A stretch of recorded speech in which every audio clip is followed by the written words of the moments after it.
All right, let's go. So, welcome to another episode of eCom Raw Reality, where we talk all things e-commerce, Shopify, Meta ads, Google ads, Klaviyo, and so on. So, in this one, I want us to talk about dropshippers and why, to this day, 2025, dropshippers still have success, and why many e-com brands that are genuine brands who have good product and so on, they are still underperforming compared to your typical, let's say, dropshipper. Well, that's because of a couple of things, but dropshippers are good marketers. And the main reason why they are is because they have to. They don't have the luxury of having amazing products. They don't have the luxury of having branding. They don't have the luxury of having PR. They don't have all of these things that many brands out there actually have. Good products, good brands actually have. But what they do have is good marketing skills, because after all, think about it. In order to sell a product, you actually have to first get people to see it, and that's basically marketing, creating a perception about the product before you even sell it and before it actually even arrives to them. Of course, after it arrives, ideally you do make sure it's not a bad product, because if it's a bad product, they will just return it, you will lose a customer, and all of that marketing effort is a waste of time. However, this is not something that only happens in dropshipping. It happens even in e-com in general, meaning that's why there's always going to be a new brand out there, just because you'll have someone who has better ideas, who just wants it more, honestly. Because if you want it more, trust me, you'll work way harder. That's why there's a huge difference, just like in coding. There's, I believe, like a 10x or probably 100x difference between those that are good and those that are, let's say, very good, right? I wouldn't say world class, because if you think about it, there are people who are 1000x better, right? And this is where you get those outside returns. That's why Elon Musk is paid as much as he is, right? He created so much value that the market compensated him accordingly. And when it comes to dropshipping, right? Because dropshipping is basically a business, not necessarily model, right? It's just a fulfillment method. So basically it just means, to keep it simple, that the item typically arrives slower, later, because it has to come from usually another country in most cases, right? So even if you sell in Europe or in the US, Canada, the bigger markets, you still probably have to source from China in most cases, because that's where it's the least expensive and you have higher margins because of that, right? So that is why drop shipping is not necessarily dead, because it's just a fulfillment method, right?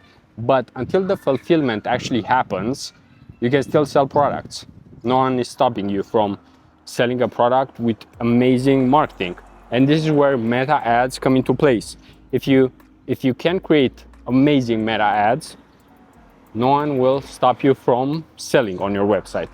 After that, if your fulfillment is slow, if it's not the best, then of course you will lose some potential repeat customers, because in most cases getting a customer is not as easy anymore anyway. So this is why even dropshippers, if they want to have long-term success, they have to continue being good at getting that initial purchase, that initial buy-in from a customer.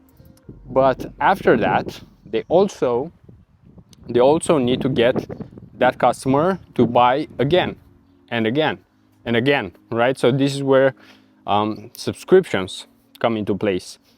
This is where bundling comes into place. This is where you have to do all of this extra back-end stuff, or even front-end to some extent. You can upsell right away on the checkout page, right?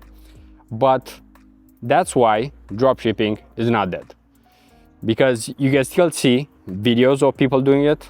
You can still see tutorials of people teaching others how to do it. You can also see that most dropshippers are not necessarily, especially not the ones that have some success, they are not stupid, right? I mean, they understand psychology, they understand marketing, they understand the funnel. So most of them are actually pretty sharp people, meaning that a dropshipper, as you could call them, in most cases, they are a much better marketer, a much better, I would say, all around, even business owner to some extent, compared to your usual like media buyer, or like your usual data guy, or your usual UGC creator, right? Because they do have to understand all of those things. If they don't understand all the components, they won't have success. So that is why actually dropshipping is probably one of the best ways and one of the main ways that many brand owners, even nowadays, actually started. So that's definitely something that you need to consider when even looking at different people and what they're doing, because in most cases, if you want a good marketer, instead of looking at a graduate of I don't know, probably even Harvard or anything, you would rather look first at dropshippers that had some success, because if they did have success previously with their own store by spending their own money especially, then they are very likely to be really good in general at marketing. And this is where we will always come back to being a good marketer. And it's more important than ever to be a good marketer, just because if you throw any ad out there, it won't just work like before. You can't just throw a static ad, throw 100K on it, and then it will print you money. It's not the Facebook golden ages anymore. So you actually need to put in slightly more effort, which is great, honestly, because if you're actually listening to this video, you're probably learning, right? And this is something that I actually find as a super valuable skill. I was just talking with my team recently, and I try at times for us to have some kind of learning material, because it just helps us, just like in school actually, learn some new things first of all, and second, it also helps us understand how other people think, because we will all take notes in different ways. And I found it very helpful when I've seen how other people are taking notes, because some just take a lot of notes while others take less. For example, I'm just taking the main bullet points in most cases. I'm not trying to be super very extra, let's say, organized, or taking screenshots from the learning material. I'm trying to keep it simple in most cases, right? And other people just focus more on visuals, on highlighting, color coding, and all of that, right? And this totally depends on you. But coming back to the main subject here, the thing is that if you are not learning, growing, then of course there's always going to be someone who does it better, even if they are 15 years old, 16 years old, right?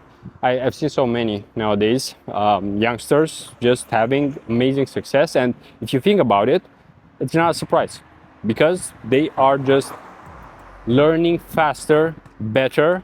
And there's a huge difference between someone who, for example, has studied 4 years, right, of college, and someone else who for one or 3 months has fully immersed themselves in marketing. Because you can learn so much by actually just being in front of your computer and putting in that effort, trying to understand the specific subject. For example, even myself, my bread and butter is paid media, but at the same time, I do have a team for email marketing, just because it's not that hard of a task, I would say. It's to some extent like a cookie cutter approach. Like, there's a map, a formula that's way easier than paid media. That's why most people will rather start an email marketing agency than a paid media one, just because paid media is more difficult. But that's why I like it. And that doesn't take away from the guys who are doing email marketing, because it's actually harder to scale that agency, I would say, because you won't really get in most cases like rev share deals. So it will be harder to actually scale with less clients and make more. So each has their own advantages and disadvantages, just like with dropshipping. It has its disadvantages, and that main disadvantage is the fact that you basically have to ship it way later, and that is not a great user experience. But with all of that being said, I would say that's pretty much it for this one. It's pretty hot right here, so until next time, peace out.